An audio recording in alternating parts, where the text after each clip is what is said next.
What is up, everybody? It's Dr. Vibe here, host and producer of the award-winning Dr. Vibe show. As always, I like to say you're blessed, highly favored, a magnet for miracles, and a solution for someone's problem.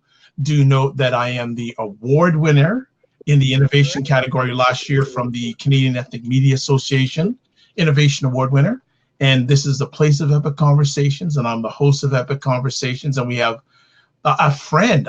I believe I can call her a friend because she's been on enough. Yes, you can call me friend. Thank you. And I cannot forget her little man, who is the man of the house. I don't see him tonight, but that's okay. Yeah, he might pop in later. We'll see. Okay. He has a way of doing that, eh? He has a way of just popping his head in at the end. Yeah. Well, we have Serena Wills back with us. I'll let her just give a little bit about her bio. Hey, and we have a friend, Dr. Tachi, is with us. Fellows, Hey. there she is. And yes, and Ms. Serena is going to continue our conversation about Lyme disease tonight, but I'd like her to share a little bit of her background first. Go ahead. Well, thank you again for having me back. It's always an honor and a pleasure to be on the Dr. Vibe show, especially the award-winning show. I mean, you know. And my name is Serena Wills. I am a National Board Certified Health and Wellness Coach through the National Board of Health and Wellness Coaches. I am a published author of 2 poetry books, working on 2 more that are coming out, one this December, and my next book after that will come out next May, which will talk about my journey with Lyme disease. I'm working on 2 books at the same time.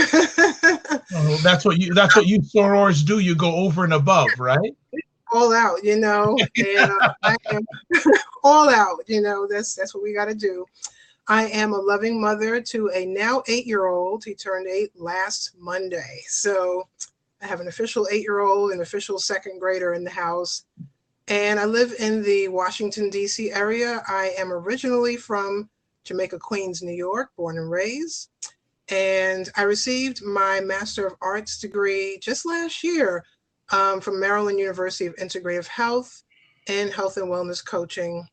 And I have a bachelor's from Syracuse University and another master's from Virginia Tech. So that's just a little bit about me. I'm going to put a pause there, and we will talk about Lyme disease. We'll pick up where we left off, and something near and dear and very personal to me since I was diagnosed with this horrid disease December 2012. I can't believe it'll be 7 years. Wow.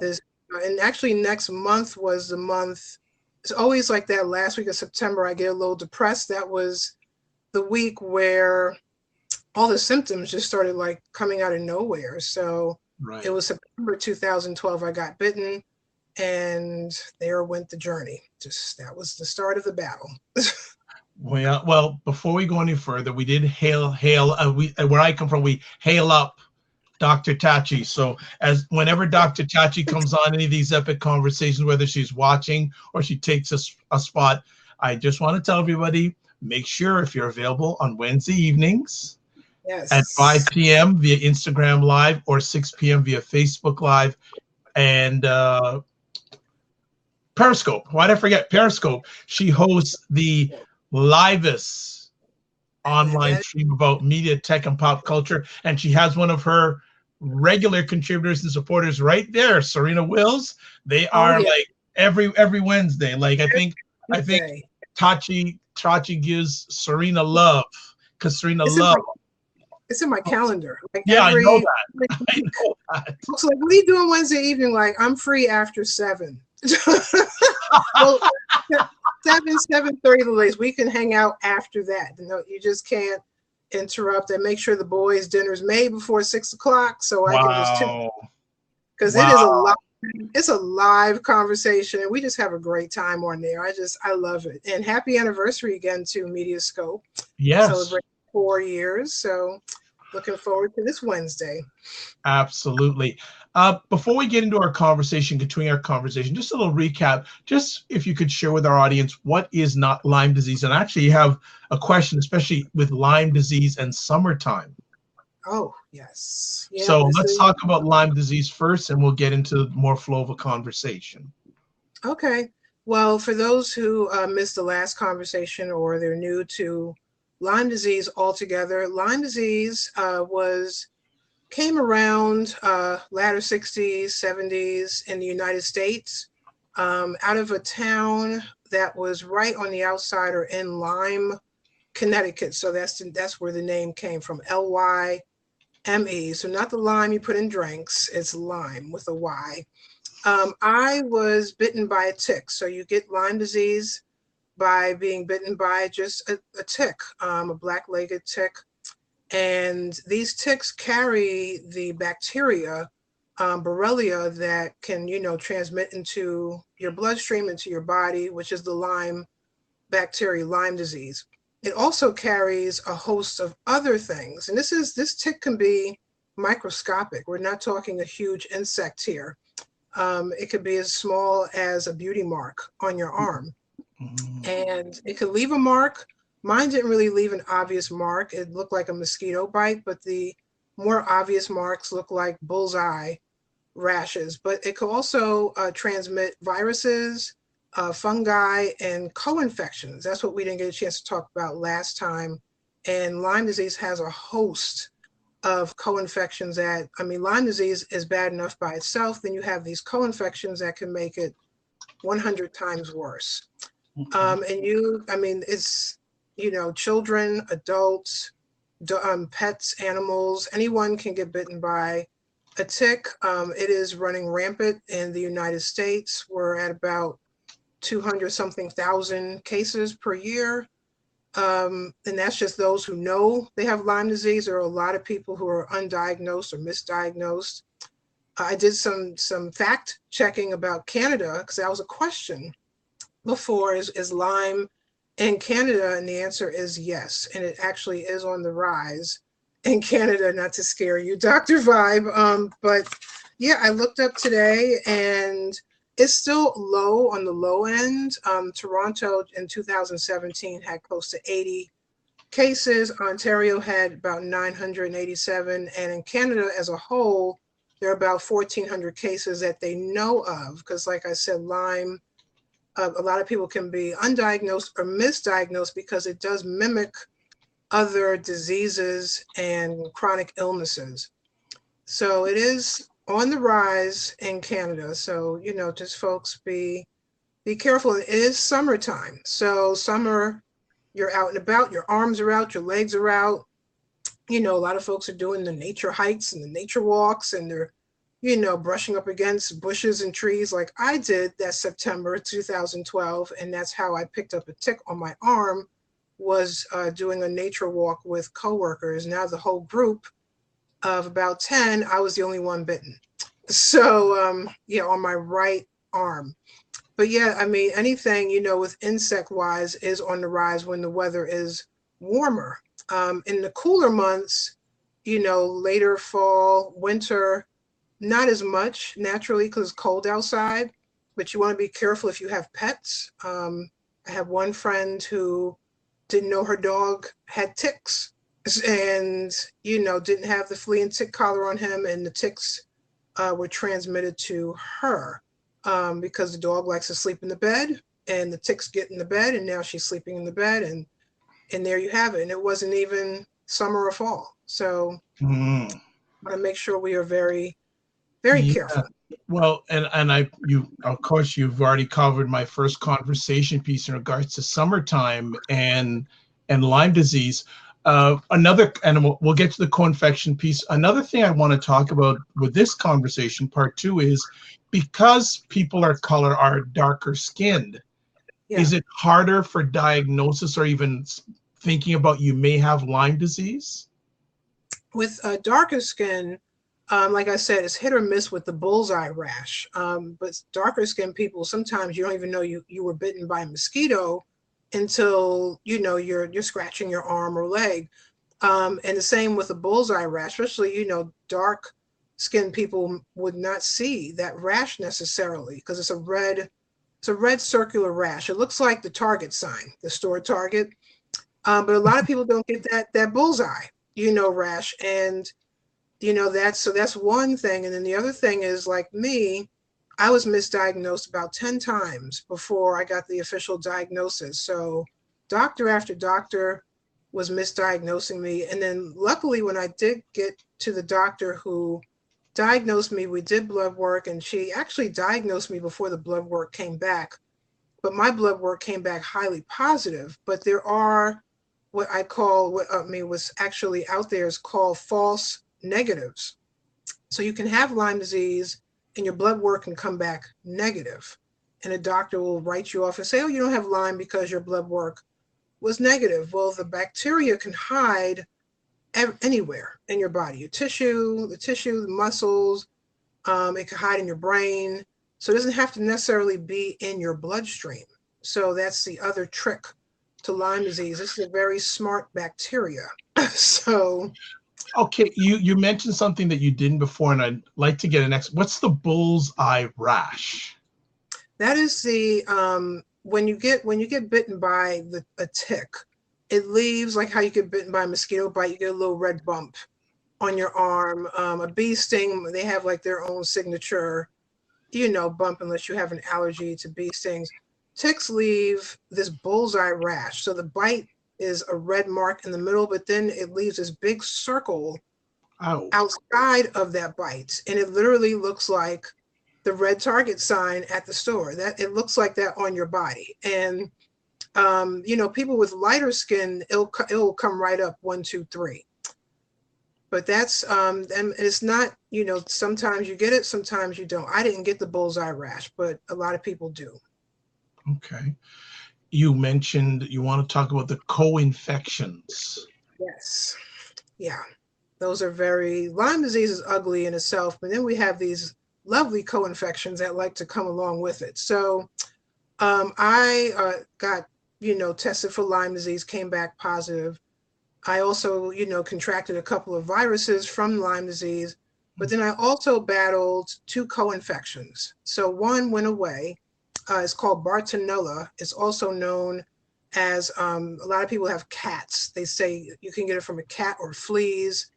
But Lyme, ticks can actually transmit Bartonella to you as well. And it has its own host of symptoms. So my symptoms were, I was very feverish. I had this very sharp pain in the bottom soles of my feet. So you can imagine you're trying to walk around and your feet feel like they're on fire.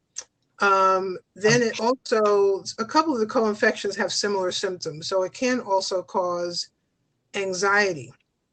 And the other co-infection I had is called Babesia. And Babesia mimics malaria.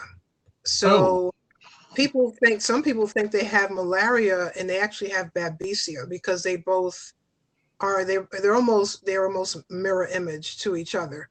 And sometimes you can treat Babesia with malaria-like medications. Babesia is one of the hardest co-infections for some reason to get rid of because it is a parasite. So you now have these parasites in you and they're in your body and it causes, like I said, anxiety. A classic symptom of Babesia is called air hunger. So shortness of breath. You just can be, just be on your couch doing nothing and all of a sudden you feel like you're having an asthma attack. The other thing is disequilibrium, poor gait, and that's spelled G-A-I-T. So you feel like you're always dizzy or you have a form of vertigo. And I had that as well. And I still battle with that symptom. I still have vertigo-like symptoms even today. Today was so there's a relationship between a potential relationship between vertigo and Lyme disease? Yeah, a lot of people get the dizziness and because it can impact your ears. So, the bacteria could go anywhere. So it can really throw off the fluid level in your ears, and especially if your body's highly inflamed. But with Lyme, but especially particularly Babesia, it does cause disequilibrium and vertigo. I remember at my old job, it was a huge building. I think I was telling you it's like 4 city blocks long. And when you're in a huge space, I would just get dizzy and I felt like I didn't know, where I was going. I felt like I was going to fall. So I had to literally scale the walls Like I walked very, very closely to the walls of the building just to get around until I got the proper accommodations to, have assistance. Or we had an underground parking lot. I would get in my car and drive across the parking lot to get to the other side of the building, just to cut out the 4-block walk and go up the elevators and then continue my walk to drop off paperwork, for example. Wow. But yeah, it is really, there are other co-infections depending on what part of the country or what part of the world you're in. But those are the two that I battled with personally. One, like I said, thank goodness is gone. But the one that I'm starting to treat for again now, I started treating for it a while ago, but they said, let's keep treating for the Lyme disease and come back to Babesia. So we're going to start treating to try to get these last several symptoms out my system. We think it's all, correlated with Babesia. So Dr. Tachi is adding here that sounds like when she used to work at the World Bank, how big you heard that place was that you worked at. Yes. And so let me understand correctly here. You're dealing with Lyme disease plus a co-infection at the same time? Yeah, I had the Lyme disease, I had 2 co-infections, and I also got viruses with it. It can also mimic ESV, HSV, which is the herpes simplex virus. Oh, so it could really turn your body upside down. Because I tested negative for all of this. I was a completely healthy person physically, running marathons and African dancing and traveling the world.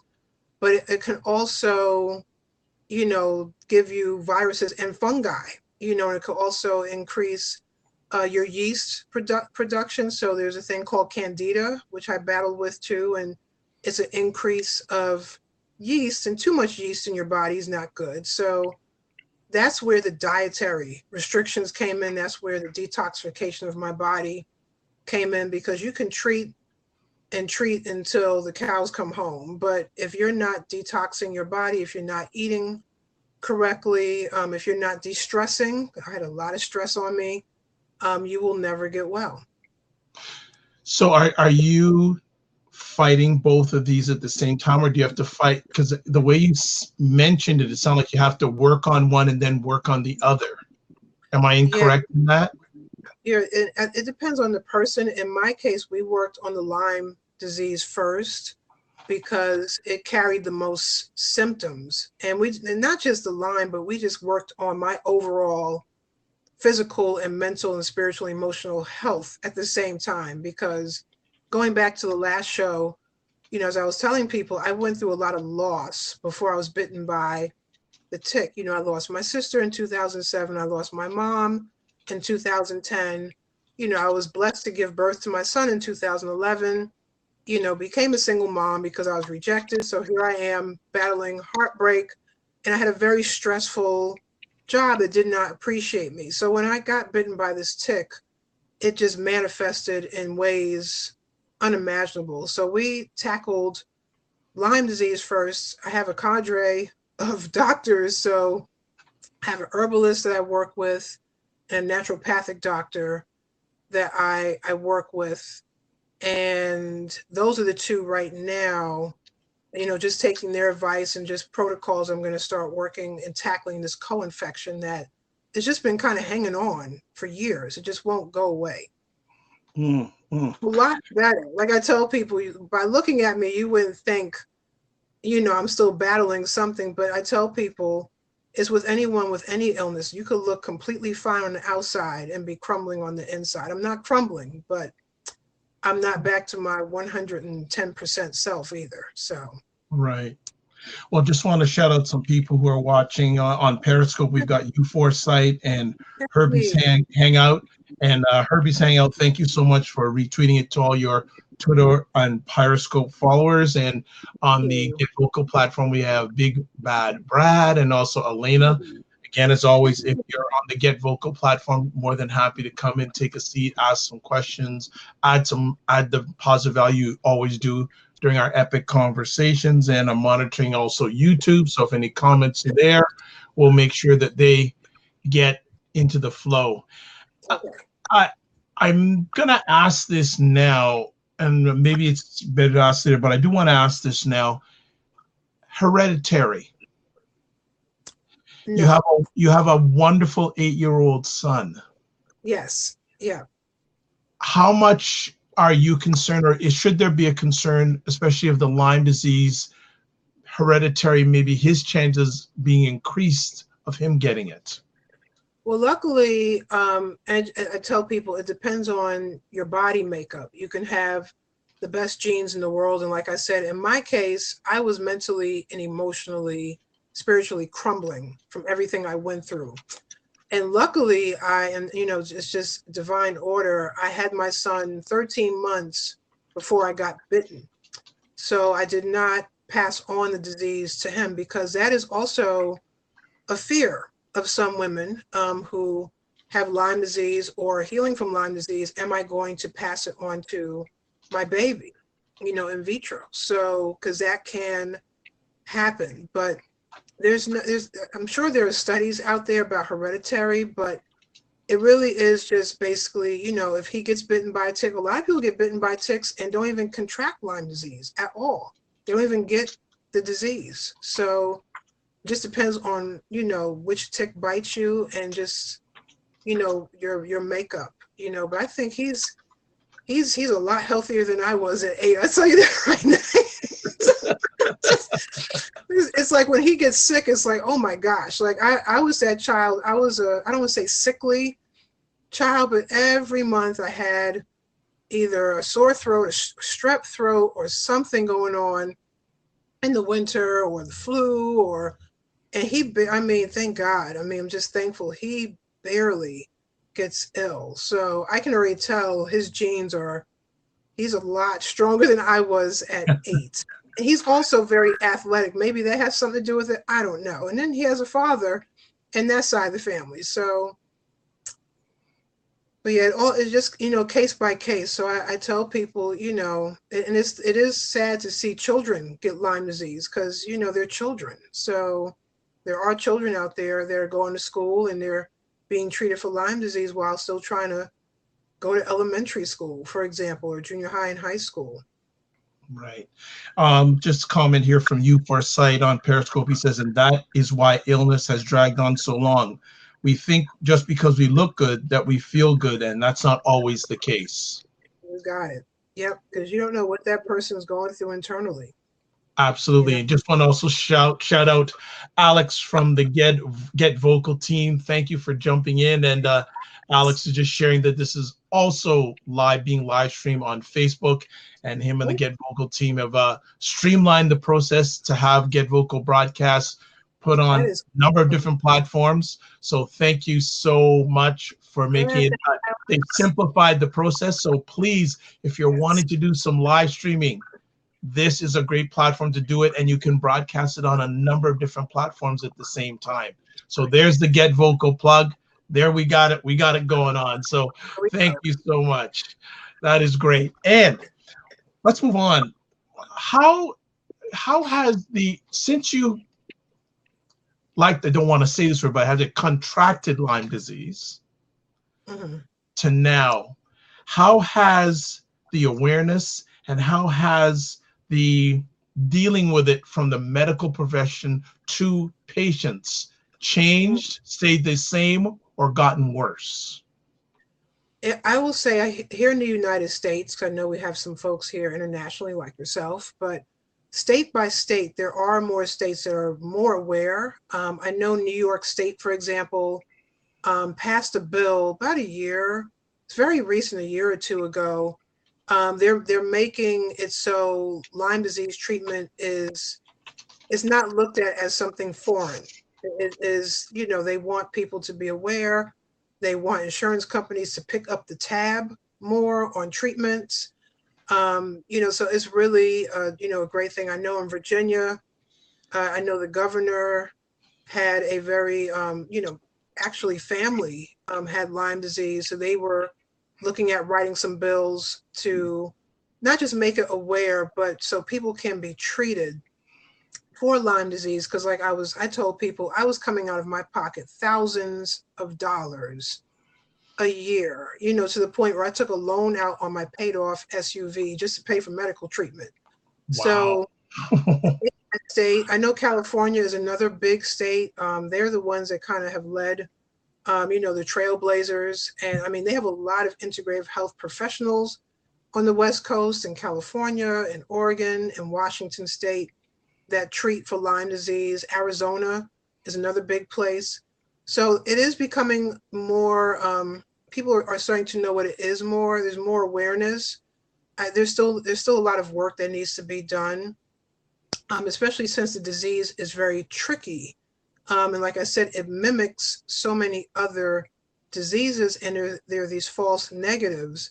So I'm glad that insurance companies are starting to pick up the tab on these specialty labs. We were talking about that before too, that really do a deep dive into your blood work, and they do blood smears, and they really look at your blood to see if you have just Lyme, if you have the co-infections, and the levels that are in your blood versus just a general blood test, because those tests can be hundreds of dollars easily. Some could be $700-800, but some insurance companies, I remember once I did a blood test, it should have cost close to $500, and I paid the money, and then I got a reimbursement check for about $400. So my insurance company covered 400 okay. of the 500. So Serena, is that the norm that you hear? People are getting reimbursed, or are the majority of people you speak with basically funding medication and treatment out of their own pocket and not getting reimbursed? Well, yeah, it depends on your insurance company. I had Care First at the time, which is a pretty good insurance company. There are still some that are very stubborn and they're not trying to pay for anything. I know all of my IV treatments were never covered under my insurance plan.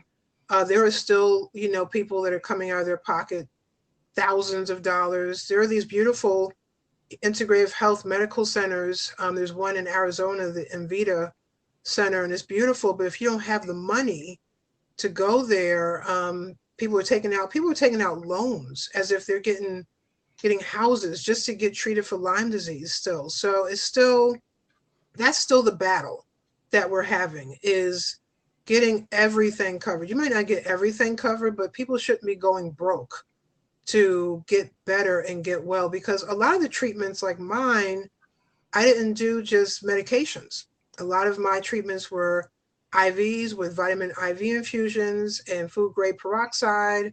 I'm on a customly compounded medication that I have to get made every month from a certain apothecary down in Florida. And they have one up here in Maryland, but the one in Florida was cheaper. And that, my insurance company used to cover $5 of that medication, $5. And then they said, nope, we're not going to cover it anymore. So I pay that out of pocket. So there are some things, a lot of things that we still cover, like when I go see my herbalist or, naturopathic doctor, my insurance company won't cover that. So there's still those integrative health providers that are not covered. And then when I do things like detoxification, like colon hydrotherapy or infrared sauna treatment or ionic foot baths, that's coming out of my pocket.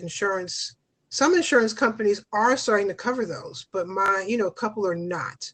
But there are insurance companies covering even things down to acupuncture and massage therapy now. Yeah. So it all depends on your individual insurance plan and the company you're with. Absolutely. I just want to catch up with some comments here. You Foresight is commenting on Periscope and YouTube. So let me get, okay. And he goes, he's double dipping here. You almost think the doctor should have an expose when they give out free screening more often, but go to communities that need it. The most free screenings would help a lot. So basically saying free screening should happen to the communities that need it the most. Yeah, it would be great to just say, you know what, I think I have Lyme disease. I would like to get a free blood test. And they just pick up the tab, like 1, 2, 3, and treat it as if, you see now HIV/AIDS, you can go and get your, free screening. I know Lyme disease, you have to send off, the blood work like anything else. But, I think more people may be aware, and especially, with these specialty labs, that's where it gets tricky because you have, like here in the United States, we have Quest Diagnostics and LabCorp. Those are the big guns in regards to labs. But the specialty labs, that's another hurdle that we have to jump over because, like I said, insurance companies, some won't even cover a dime. And they're the ones that are the most thorough when it comes to this blood work. So if you go to a specialty so lab. the most thorough give the least reimbursement. Yep, you got it. Okay. Yep, you got it. That's the best way to say it. Yep. Capitalism at its finest. Capitalism healthcare at its finest, right? My friend was diagnosed negative through LabCorp. Nothing against LabCorp, but they did the general test, the Western blot and the Lyme titers and everything else. And then she went to a specialty lab, cost her several $100s, called IGeneX. And she came back highly positive for not just Lyme disease, but she had co-infections and viruses as well. So what one lab didn't pick up, the other lab picked it up, and she knew where to get started. Okay. All right. Dr. Tachi is hailing in saying $5. What an insult. And then she goes, what the hell are we paying insurance for? You got it. Yeah, exactly. And then go ahead. Yeah.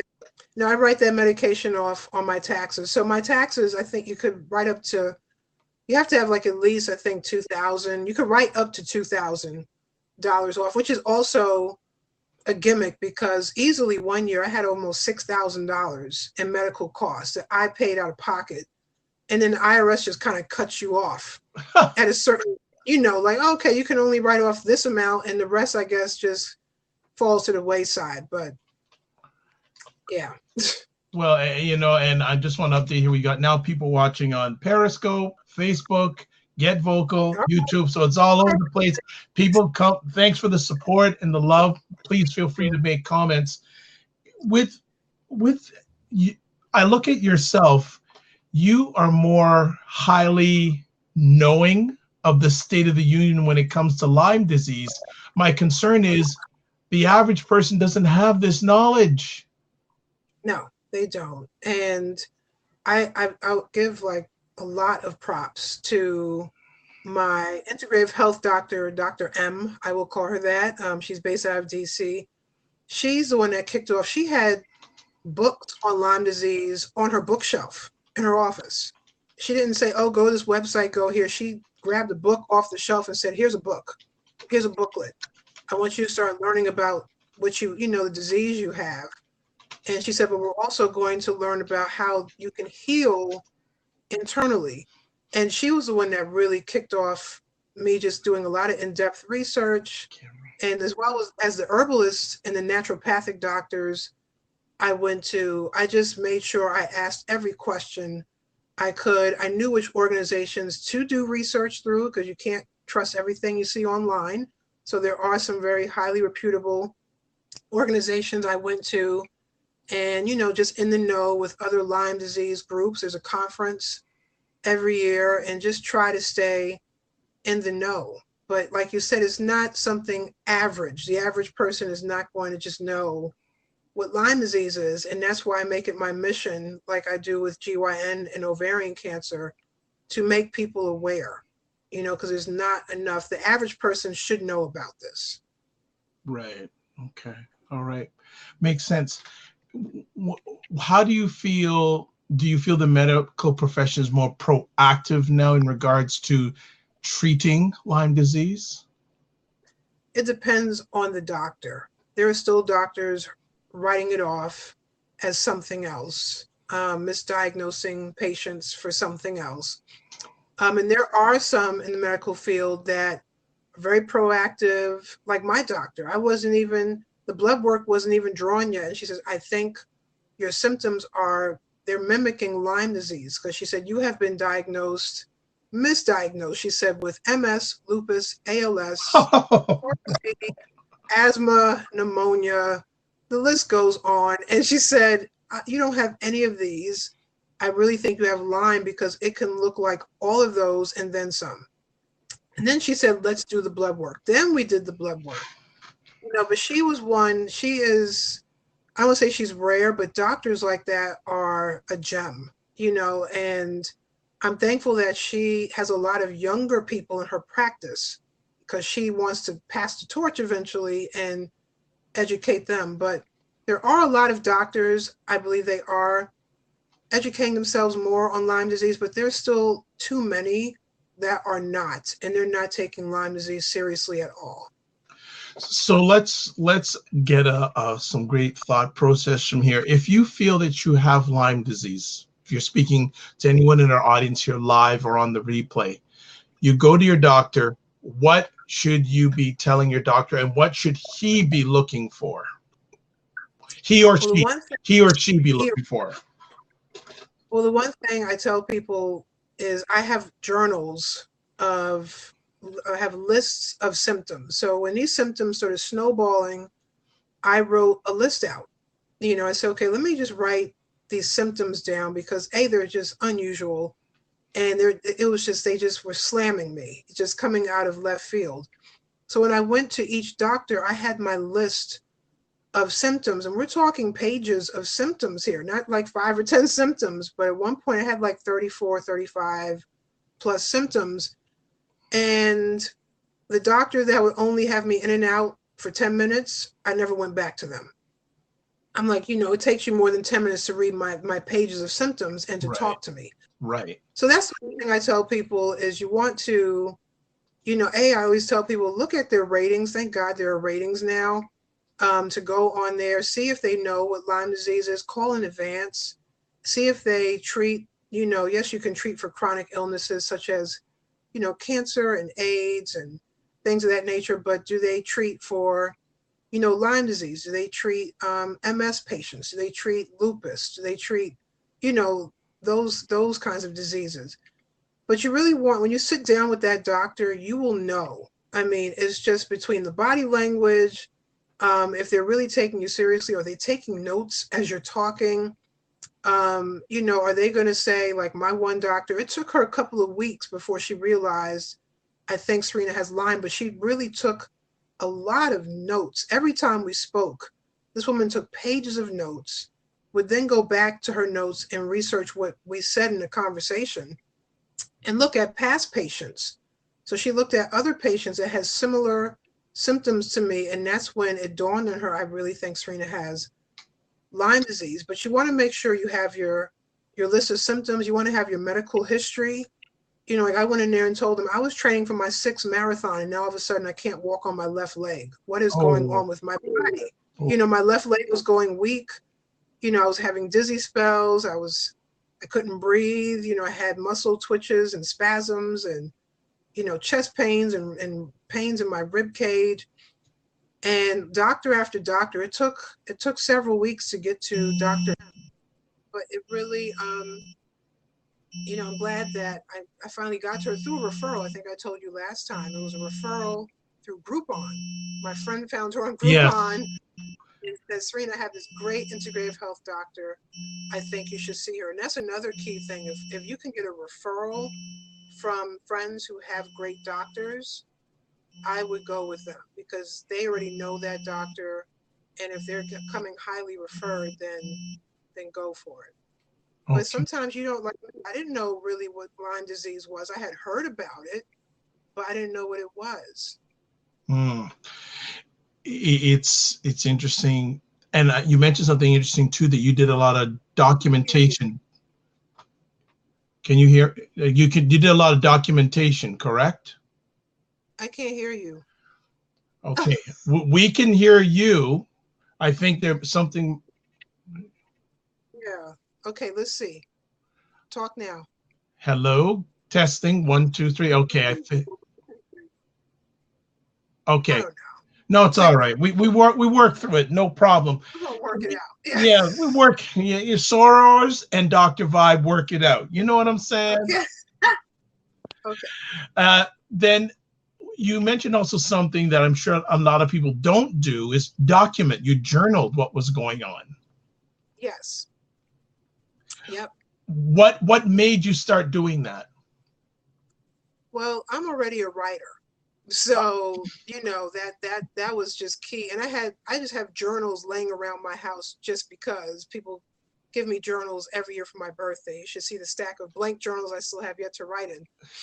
But something told me this is not a flu. This is not pneumonia. This is different. Take notes. And that's when I started jotting down, like, week by week, how am I feeling? And when I started seeing that I was progressively getting worse to the point where I had to take a month off of work, Oh, unpaid, because I was still on probation because it was a newer job, and my job was very a lot of red tape, a lot of bureaucracy. God forbid they would say, "Oh, you know what? She just started this job. Give her a break. She's very ill. She's a single mom. Let's pay her." I was accruing leave while I was at the job, but they wouldn't let me use it because I was on probation. But yeah, and especially when I was home for that month, I really had a lot of time to just take down notes. And every doctor I went to, I would just take my journal. And especially when I went to Dr. M, she was so thankful that I kept notes. I told her, well, I'm naturally a writer. I was like, but something told me I have to document all of this because I may end up at that doctor's office that's not going to listen to me, and I have to pull out my pages of notes and show them I'm not going crazy. Because one doctor thought, oh, you're just suffering from stress and anxiety. We're going to give you some benzodiazepines and you'll feel better. I'm like, no, I'm not suffering from anxiety. There's something physically wrong with me. It's very interesting you mentioned this because I have a client right now who has been going through some health challenges for years, and she's saying she's in pain. She's in pain, and I went with her to her doctor recently, and the doctor says the MRI is showing nothing. Yep. Yeah. I have a friend the same boat. I mean, MRIs, blood work, the whole shebang, and everything is Yeah, coming back clear. Yeah. And they think you're it's crazy. Oh, it's in your mind. You're stressed. Take a vacation. Go take a week off of work. And yeah, I was stressed, but now I'm more stressed because I'm physically ill. yeah, exactly. And Dr. Tachi is always dropping great knowledge bombs as usual. She's saying that doctors have the tendency not to believe Black women when it comes to pain. Yes, yes. And, no knock on doctors of other races or colors, but my integrative health doctor she's a mix. It's funny when people ask her, what are you? And she says, I am the world. She was like, my dad is from, I my dad am is the from world. Kenya. Yeah, I think her dad's from Kenya and her mom is from France. And Wow. the love story there is something in itself. But she's a woman of color, and she said, I want everyone to come through my doors and feel like they're listened to, because there's just That's not important. enough doctors who are listening. There's not enough patient-centered care around. You're not the center. Is you the doctor is, and you're on the outskirts just listening to what they have to say. Interesting. I know you're a very communal person. Have you heard any stories of people who have Lyme disease and it's not been a positive experience? Yes, there was a story I shared before. I'll say it again. The woman who was misdiagnosed for 10 years. They thought she had multiple sclerosis because, like me, she has lesions in her brain, because Lyme disease Oh, can cause lesions and inflammation in your brain. But her lesions were in the pattern of multiple sclerosis. So the doctor just, boom, diagnosed her with MS, had her on all the classic MS drugs. This is now this is probably like early 2000s. So a lot of steroids, a lot of medications, and she said she was getting worse. And then she ended up being wheelchair bound. She couldn't walk. And then she said, I think it was her 10th or 11th year, she went for her checkup and she got her annual, MRI of her brain and spine, and all the lesions were gone. Lesions are gone. The inflammation of the brain there was no more inflammation. Her brain wow. was a normal scan, normal. The spinal cord, everything was normal, and she went to a whole other doctor, which is great. I tell people, if you don't like what one doctor says, go to another doctor. I went to several. Well, okay, so Serena, I agree with you there, but it's, well, at least in Canada, what Yeah, I've experienced, it's more and more difficult to get a doctor. yeah, well, that too. So she just kept trooping on, and she went to one doctor. By the third doctor, they said, well, clearly you don't have multiple sclerosis. We know that. But there is something going on with you because you are still physically ill. And that doctor knew about Lyme disease, instantly tested her, and she came back highly positive. They started treating her that year. And she said within a year or two, she was 100% symptom free Nice. after 10 years of being treated for MS. But yeah, it is in certain instances, it is hard to go from doctor to doctor. Here in the United States, if you have Medicaid, for example, it's not easy to just see a specialist. You have to see what specialist will accept Medicaid since it's, for lower income people. And even myself and my son, when I was unemployed, or just on a, part-time income, I had Medicaid. And some of my they don't pick up Medicaid. So I couldn't get an MRI of my brain without proving to Medicaid, I have lesions in my brain. I would like to see if they're okay, if they're going away. So you're having to prove yourself all over again. Oh. And it's just, they just make it 10 times harder. Didn't get a chance to ask you this the first time we had a conversation of this, but I think it's apropos I ask you now. What keeps you going? My son, um, he is, I tell people honestly, after having so much loss, I mean, my sister and my mom, that just rocked my universe. I lost them 2.5 years apart. And even my grandmother, when I told her I was pregnant with my son, she just bawled. And she said, Mm, you get a renewed lease on life to stay around to see my great grandchild be born. And she's 95 now. She's still rocking and rolling. But when you have a child or, someone in your life that either you're caring for or you just want to be there, I want to grow old. I want to see my son grow old. I want to see my grandchildren. But I mean, seeing him, I mean, he was only 13 months old when I was bit. And I'm a single mother. Me and his dad live in different states at that. And that's where I really had to lean on my circle. I have a tighter circle now. Let's put it like that. Lyme disease shows the good, bad, and ugly in friends and family. So I have a tighter circle because of it. But every IV treatment, every brain scan, MRI, spinal tap, you name it, I've had it done. I just know that, I'm trying to prolong my life and beat this thing so I can have a long life, God willing, for my son. wonderful. Wonderful. I haven't, Wonderful. haven't fulfilled all of God's purpose here on this earth. So it was some hard days, laying flat on my face, crying, like bawling in this apartment and just thinking, I mean, there were times where the heart palpitations were so much. The doctors were fearful, like, your heart rate was pretty high, because I sometimes had heart monitors just to Wow. monitor my heart. And I had, cardiologists, looking at my heart because, Lyme disease can kill you. It can take you out of here. But shout out to my son. He still is my pride and joy and gives me that strength to get up every morning and keep doing it. How you're his loving mother, where did he get this warrior strength inside of him? Well, he gets it from me. I get it from my mom. I mean, my mom, she fought cancer until she couldn't fight it anymore. She was 60 when she died. I mean, she was so young. And I saw my mom go through a lot. She was a single mom. I'm her only biological child. She adopted two children. One of my sisters is still alive. that had a lot of medical complications because she just could not see them live in institutions and hospitals for the rest of their life.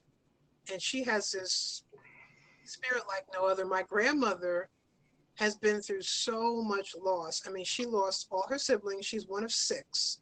So she's the last one standing out of all her five siblings, out of my grandfather and his five siblings. All the in-laws have passed on. She Mm, is the mm. matriarch of the family. And she promised my grandfather 18 years ago when he died, I will not go anywhere anytime soon. She really kept that promise because she's Yeah. 95 years old. So I come from a long line of warrior women. It's just we just fight, and just our people in general. We have fought for so much. So, my son, he sees me have my bad days, and he's very, very empathetic, very sensitive. Now he's getting older, so he can make mom breakfast sometimes, which is nice. Nice. But I think my strength and the strength of my mom and grandmother is definitely going to roll over into him. That's for Excellent. sure. Um, what has this journey, what are, I'm sure it's not just one thing, but what are one or two things been exposed to you that you did not know about yourself going through this journey? I always knew I was strong, but I didn't know how strong I really was. This, I mean, I tell people when you go through the amount of death I have went through in such a short time frame, that will just put anyone in a mental institution in itself. But then when you yourself become physically ill to the point where you think you're checking out of here, and like I tell people, this is real talk. I had arrangements if something happened to me. His godmother knows where all the paperwork is. She knew to come and scoop him up. And between her and a couple of other best friends, they were going to raise my son. Wow. We had that kind of conversation because it was that real. But, I look back several years ago, and it sounds strange, but I thank God for the journey because I have really learned to prune people out of my life that didn't belong. God did some pruning, as well, but there were just some people and places and things that did not belong in my presence that I didn't know before this journey. And also, just health wise, I thought I was healthy because I'm running marathons and African dancing. And I thought I was eating well. And I was eating pretty well, but now I have a bunch of dietary restrictions. And because of them, I feel so much. I feel so much better. I'm gluten free. I'm dairy free. I haven't had a sip of alcohol in almost 7 years. I don't miss it at all, even though I loved wine. Um, that was my thing. But you learn to you have this whole new lifestyle now, and just to not even take in so much stress. I just let things go. I can't let people stress me out. I will end a conversation in a heartbeat if it's going the wrong direction and say, you know what? Let's talk about this another time when you calm down, or we can both calm down, because I'm not going to raise my cortisol levels or blood pressure over you. So let's just end this. And I've learned to do that. I've learned to take Right. steps back and just not even entertain certain people and things anymore. So learned a lot. Absolutely. And you continue to learn. Yes, it's a continuous. As my grandmother says at 95, she's still learning, and she's 95 years old. She said, you There will you learn go. until the day you close your eyes and you're called home. Well, I think we are going to start winding it down here tonight. As always, I'd like to say thank you for taking time out of your positive, productive schedule with Oh, us, you're as always, welcome. sharing. Any final words you'd like to share with our audience? Well, I just want to thank everyone for chiming in. Like I said, this is something very near and dear to me. I will advocate and always talk about Lyme disease until I can't talk anymore. And I'm a writer. I'll just write about it until I can't write anymore. But if anyone has questions about what Lyme disease is, if you want to take the conversation offline, if you think a loved one has Lyme or is having problems with the disease, because it is a very tricky disease, they could reach out to me. On my, I have 2 websites and I have an email. My email is serenawills@yahoo.com. And I have 2 websites. SerenaWills.com is my writer and publisher side of me. And then I have Divine Right, DIVINEWRYTE.com. And that is my health and wellness coaching practice website where I take on clients and helping them get better as well. One final conversation piece. Has the thought, since you are a writer, has the thought ever come to your heart to write about this journey? Well, yeah, I mentioned it earlier. The book in May of next year is sorry. going to be my memoir on Lyme disease. It is taking a long time to write this book because it's very emotional. Sure. I can't just say I'm going to write for 4 or 5 hours today on this topic. It just takes, because you're revisiting where you were and what you've been through, and it takes a lot. But I have a book signing on the calendar next May, so I have a deadline. So oh wow. So I have, I've done a couple of workshops through the Alexandria. Yes, you have. Yes. And I have one book coming out in December, so that's called Awakening, Pieces of Life Volume 2. So it's a pickup from Pieces of Life Volume 1. So that's December. And then they said, we want to book you for next May. So that gave me more inspiration to get this book done, because my story is going to help heal someone. I received that big time. On that note, we're going to close it down. This is another Epic Conversations. Dr. Vibe here, host and producer of the award-winning The Dr. Vibe Show, home of Epic Conversations. I'm the host of Epic Conversations. I want to thank some people who helped make this a lot via the live and Epic Conversation. U4Sight, for you too. Thank you very much. Herbie's Hangout. I keep on saying, I'm always mistaking Herbie Hancock, not Herbie. So it's Herbie's Hangout. But I'm speaking it one day. We'll have Herbie Hancock on the Dr. Vibe Show. That would be massive. That'd be very massive. Also want to shout out to Alex and the Get Vocal team. Of course, Big Bad Brad, Elena who stopped by, and Dr. Tachi who was here from the get-go. Hey, thank you so much. Yes, I think Elena, the one that stopped by, if that's my Elena, I want to thank her because we go back to junior high and high school. So she knew what? I think that's my friend Elena. We've known each other since the 80s. Wow, that's fantastic. That is. So thank you all for being here. It's a pleasure and it's a blessing to be able to have a platform to advocate and just spread awareness about Lyme disease. Well, that's what we're here for. That's what I'm here for. The biggest leaders are the biggest servers. So I just try to serve. You know what I'm saying? Wow. That's all we do. As always, I like to say, if you want to catch more of these conversations, either live or on the replay, audio, video wise, go to my website, thedrviveshow.com. We like to close out as always. Remember, live your life as a dream. If you can dream it, you can make it. Sometimes you have to get smaller to get stronger. Block assumptions and aim bigger, aim better, aim higher, aim wider. God bless. Peace to all. Keep the faith and walk good, and we'll catch you soon. Good night, everybody. Good night. Take care.